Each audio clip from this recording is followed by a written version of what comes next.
Hello विद्यार्थियों and welcome back to your channel. हम लोगों ने हमारा 11th क्लास का सबसे इंपॉर्टेंट चैप्टर शुरू किया था जिसका नाम था जर्नल एंट्री। और हम लोगों ने पहले दो वीडियो में कवर किया था सिंपल जर्नल एंट्री। आज हम लोग थोड़ा आगे बढ़ने वाले हैं और आज हम लोग पढ़ने वाले हैं कंपाउंडेड जर्नल एंट्री। ये जो हमारी सीरीज चलने वाली है इसमें हम लोग 100 प्लस जर्नल एंट्रीज कवर करने वाले हैं। साथ ही साथ इसमें जर्नल एंट्री हम लोग पढ़ने वाले हैं आने वाले टाइम पे जीएसटी का भी। तो आप बने रहिए और उम्मीद करता हूं कि आप ये वीडियो देखने के पहले प्रीवियस दो वीडियो देख के आए हैं, क्योंकि पिछले दो वीडियो नहीं देखा तो इसमें शायद आपको प्रॉब्लम जा सकता है। अब कंपाउंडेड जर्नल एंट्री क्या होता है वो चलिए आज शुरू करते हैं।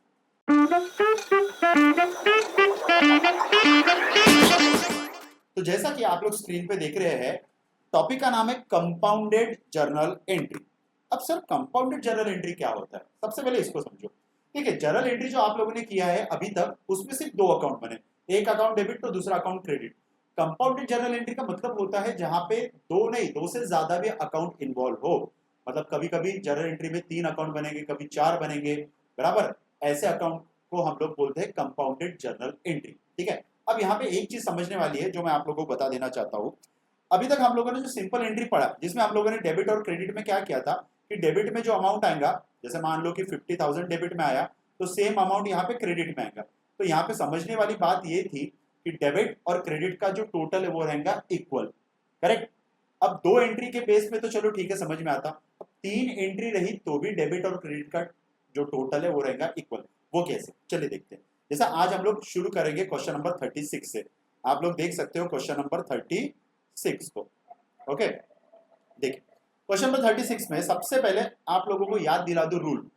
3 नंबर याद है, 3 नंबर 1 फर्स्ट स्टेप क्या था, फाइंड द अकाउंट। देखो यहाँ पे लिखा है सबसे पहला कोई भी जर्नल एंट्री करने के पहले पता करो कि अकाउंट्स कौन से बनेंगे।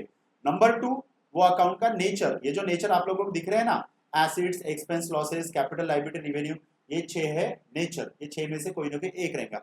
नंबर 3 थर्ड था यहाँ पे इंक्रीज और डिक्रीज। ठीक है, ये 3 चीज अगर आपको आ गई तो आप कोई भी जर्नल एंट्री कर सकते हो, कोई भी। अब देखिए सबसे पहले चले हम लोग समझते हैं कि यार अकाउंट्स कौन से बनेंगे। देखिए paid salary to staff 30,000 and wages 10,000 by cash. देखिए यहाँ पे एक अकाउंट बनेगा सैलरी अकाउंट, दूसरा अकाउंट बनेगा यहाँ पे वेजेस अकाउंट और तीसरा अकाउंट बनेगा कैश। उम्मीद करता हूं कि आप लोगों को सैलरी और वेजेस में फर्क समझ में आता हो। नहीं पता तो 2 मिनट सुन लीजिए। सैलरी मतलब एक ऐसा अमाउंट जो पे किया जाता है किसी एग्जीक्यूटिव को, किसी ऑफिसर को। वेजेस एक ऐसा पैसा जो पे किया जाता है किसी लेबर क्लास वर्कर को। ठीक है, जैसे डेली बेसिस पे काम करना, आवरली बेसिस पे काम करना। एक एग्जांपल के तौर पे मैं समझाता हूँ। मान लो कि आपके घर में कोई काम कर रहे हैं, ठीक है, सर्वेंट काम कर रहा है। अब सर्वेंट को जो आप पैसा दे रहे हो हर महीने 10,000 20,000 जो भी, वो जो पैसा आप लोग दे रहे हो उसके काम के बदले में इसको बोला जाएगा सैलरी। क्यों? क्योंकि इसने पूरे दिन काम किया, पूरे 30 दिन या 25 दिन उसने आपको सर्विस दिया, इसलिए आप हर महीने जो उसको पे कर रहे हो that is called as a salary. तो सर वेजेस क्या है? वेजेस मतलब एक ऐसा पैसा जो एक टेम्परेरी काम के लिए दिया जाता है। जैसे मान लो कि आपके घर में कुछ इलेक्ट्रिक का प्रॉब्लम आया, अब आप क्या करोगे, इलेक्ट्रिशियन को कॉल करोगे, इलेक्ट्रिशियन आएगा, काम करेगा आधा घंटा 1 घंटा 2 घंटा, और आपने उसको मान लो 1,000 रुपए दे दिया और वो चले गया। अब यहाँ पे समझने वाली बात क्या है, ये जो इलेक्ट्रिशियन है क्या ये आपका एम्प्लॉय है? आप क्या काम करता है रेगुलरली? नहीं, ये पर्टिकुलर किसी काम के लिए आया, आपने उसको पैसा दिया और वो पैसा लेके चले गया। वैसा ही प्लम्बर आया, प्लम्बर को आपने पैसा दिया, उसने काम किया, चले गया। तो इनको जो हम लोग पेमेंट कर रहे हैं इसको हम लोग बोलते हैं वेजेस। तो सैलरी और वेजेस में आया कि आपको फर्क समझ में आया। अब देखो यहाँ पे बेसिकली 3 अकाउंट बनेंगे। तो सबसे पहला हम लोग लिख लेते हैं यहाँ पे salary account, salary account. Number 2 second है यहाँ पे, आप लोग देखिए वेजेस अकाउंट। नंबर 3 थर्ड है यहाँ पे कैश अकाउंट। ठीक है, देखो अब अकाउंट तो हम लोगों ने पता कर लिया। सेकंड इसका नेचर, सैलरी का नेचर क्या लगता है? सैलरी हम लोग पे कर रहे हैं, रिसीव नहीं कर रहे। फर्क समझो एक चीज को, सैलरी अगर हमको मिल रहा तो सैलरी हमारे लिए क्या है? इनकम। इनकम को हम लोग यहाँ पे बोलते हैं रेवेन्यू, ये ध्यान में रखना। अब यहाँ पे हम लोग सैलरी मिल रही, क्या देखो यहाँ पे बोला है सैलरी पे कर रहे हैं, पेड। तो सैलरी पे करना हमारे लिए क्या है? Expense, correct. तो सैलरी पे करना हम लोगों के लिए है एक्सपेंस। तो यहाँ पे मैं लिख लेता हूँ ई, और वेजेस भी एक्सपेंस। अब कैश का नेचर हम लोगों को पता है एसिड्स। अब देखते हैं क्या इंक्रीज हो रहा है और क्या डिक्रीज। देखो सैलरी पे कर रहे हैं तो एक्सपेंस हो रहा है इंक्रीज, वेजेस पे कर रहे हैं तो एक्सपेंस हो रहा है इंक्रीज, और कैश जो है हमारा वो हो रहा है यहाँ पे डिक्रीज। तो रूल क्या बोलता है, देखो एक्सपेंस अगर इंक्रीज होता है तो क्या होता है, डेबिट, करेक्ट। फिर से यहाँ पे भी एक्सपेंस इंक्रीज हो रहा तो डेबिट, और अगर एसिड्स अगर डिक्रीज हुआ तो क्या होता है, क्रेडिट। ठीक है, अब डेट है नहीं यहाँ पे, लेजर फोलियो का आप अलग से बना सकते हो कॉलम। ठीक है, अब जर्नल एंट्री समझते हैं। देखो सबसे पहले हम लोग डेबिट वाले आइटम ऊपर लिखेंगे, सैलरी अकाउंट डेबिट। ठीक है, अब इसके नीचे लिखना वेजेस अकाउंट डेबिट, और नीचे में थर्ड में थोड़ा स्पेस देके यहां पे लिखना टू कैश अकाउंट। अब समझने वाली बात यह है कि सैलरी और वेजेस दोनों डेबिट हुआ तो दोनों देखिए एक के नीचे एक लिखे बराबर एग्जैक्टली, और इसके बीच में हम लोगों ने रखी है थोड़ी सी गैप। इसको थोड़ा सा ध्यान में रखना आप लोग, तो आप लोगों को कंसेप्ट अच्छे से क्लियर हो जाएगा। अब देखो सैलरी कितना पे कर रहे हैं हम लोग, 30,000, तो डेबिट में लिख लेते हैं हम लोग 30,000। चलो वेजेस कितना पे कर रहे हैं, वेजेस पे कर रहे हैं हम लोग 10,000। ठीक है, और टोटल मिला के पेमेंट कितने का हुआ, 40,000 ना, करेक्ट। तो देखिए आप लोग यहाँ पे जो मैंने आप लोगों को चीज समझाई थी ना थोड़ी देर पहले, वही है कि डेबिट और क्रेडिट का टोटल इक्वल होना चाहिए। दो अकाउंट थे तो वैसे भी इक्वल आ जाता था, अब यहाँ पे 3 अकाउंट है तो 2 अकाउंट हुए डेबिट जिसका टोटल हुआ 40,000 और क्रेडिट में भी हुआ 40,000।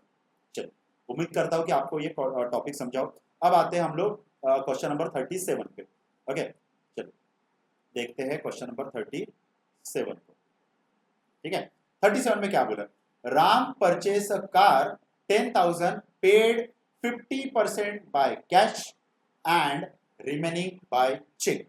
अब यहां पे राम ने क्या परचेस किया है, कार, और कार क्या है, एसिड्स। तो एक अकाउंट तो बनेगा यहाँ पे कार अकाउंट, लिख लेता हूं कार अकाउंट। ओके, फिर क्या बोला है, 50% पेड बाय कैश, कैश से पे किया तो ये सेकंड हो गया आप लोगों का cash account. Okay, and remaining by cheque, आप लोगों को याद दिला दूं चेक के लिए हम लोग कौन सा अकाउंट बनाते हैं, बैंक अकाउंट। तो थर्ड यहां पे हो जाएगा आपका बैंक अकाउंट, बैंक अकाउंट। चलो ये हो गया। अब कैश का नेचर, सॉरी कार का नेचर एसिड्स, कैश का नेचर एसिड्स, बैंक का नेचर एसिड्स, क्या बात है, तीनों एसिड्स हो गया है। अब देखिए कार हम लोग परचेस कर रहे हैं तो एसिड्स हमारा हो रहा इंक्रीज, पैसा पे कर रहे हैं कैश से तो कैश बैलेंस हो रहा हमारा डिक्रीज, और बैंक बैलेंस भी हो रहा है यहाँ पे डिक्रीज, क्योंकि हम लोगों ने यहाँ पे 10,000 का जो कार परचेस किया। पहली बात तो आप बोलोगे कि सर 10,000 में कौन सी कार आती है, इमेजिन करो। ठीक है कि 10,000 में हम लोगों ने कोई कार खरीदा, उसका आधा पेमेंट किया कैश से और आधा पेमेंट किया चेक से। ठीक है, तो हम लोगों का कैश भी जा रहा है और बैंक बैलेंस भी कम हो रहा है। तो रूल वही है कि एसिड्स अगर इंक्रीज हुआ तो डेबिट और डिक्रीज हुआ तो क्रेडिट। तो यहाँ पे डेबिट क्या हो रहा है, डेबिट हो रहा है सिर्फ एक आइटम ये कार, और दोनों के दोनों जो है ना वो हो रहे हैं यहाँ पे क्रेडिट। तो देखो सबसे पहला डेबिट वाला आइटम ऊपर, तो कार अकाउंट डेबिट के लिए लिखेंगे डीआर, फिर दोनों आइटम क्रेडिट है, थोड़ा स्पेस देके यहाँ पे लिखो टू कैश अकाउंट। ठीक है, ये हो गया, और उसी के नीचे exactly to bank account, bank account. अब देखो कार कितने का परचेस किया, 10,000, तो डेबिट में लिखो 10,000, 50% मतलब 5,000 कैश से पे किया तो कैश में लिखो 5,000, और बैंक में भी लिखो यहाँ पे 5,000। और देखो इसका जो टोटल है वो इक्वल आ रहा कि नहीं। 36 और 37 में इतना फर्क है, 37 में 2 अकाउंट डेबिट हो रहे थे, एक अकाउंट क्रेडिट हो रहा था, 37 में एक अकाउंट डेबिट हो रहा और 2 अकाउंट हो रहे क्रेडिट। उम्मीद करता हूं कि आपको ये भी क्वेश्चन समझा हो। ठीक है, अब आते हैं लास्ट क्वेश्चन पे आज का, जिसका है क्वेश्चन नंबर 38। ठीक है, अब देखो परचेज अ गुड्स, मैं यहाँ पे नंबर लिख लेता हूं पहले 38।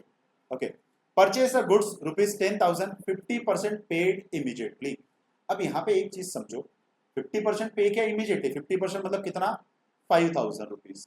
5,000 रुपीज पे तो किया है बट किस में किया है, कुछ नहीं बोला। तो हम लोगों को यहाँ पे अज्यूम करके चलना है कि हम लोगों ने जो पेमेंट किया है वो पेमेंट किया हम लोगों ने यहाँ पे कैश में। ठीक है, अब सर 50% के बारे में क्या है, देखो 10,000 का गुड्स परचेस किया, 5,000 रुपए इमीडिएटली दे दिया, कुछ नहीं बोला है तो कैश में दे दिया। इसका मतलब 5,000 जो है वो क्या किया, बैंक में पे किया नहीं, इसका मतलब 5,000 पे करना बाकी है। अच्छे से समझना, ठीक है। यहाँ पे सिर्फ आधा पेमेंट के बारे में बोला, इसका मतलब जो आधा है 5,000 वो पे करना बाकी है। अब पे करना बाकी है, ठीक है। तो देखो यहाँ पे पार्टी का नाम तो दिया नहीं है, तो हम लोग सिंपल यहाँ पे जिसको अमाउंट पे करना है उसको हम लोग क्या बोलते हैं, क्रेडिटर। तो यहाँ पे हम लोग एक अकाउंट बना लेंगे, क्रेडिटर अकाउंट। तो एक तो देखो परचेस ऑफ गुड्स के लिए हम लोगों का हो जाएगा परचेस अकाउंट, ठीक है, परचेस अकाउंट, कैश अकाउंट और क्रेडिटर अकाउंट। अब परचेस का नेचर क्या रहेगा, परचेस का नेचर यहाँ पे रहेगा एक्सपेंस, कैश का नेचर रहेगा एसिड्स, और क्रेडिटर जो है, क्रेडिटर का नेचर रहेगा यहाँ पे बच्चों लाइबिलिटी। और आधी चीज तो मैंने बता दी, अब आधी चीज आपको करना है ये होमवर्क में, ठीक है।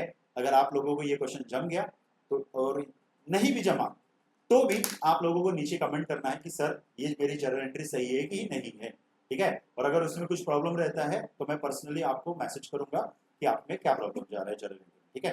तो चलिए बच्चों आज के लिए इतना ही, नेक्स्ट टॉपिक में हम लोग पढ़ेंगे back. Thank you very much.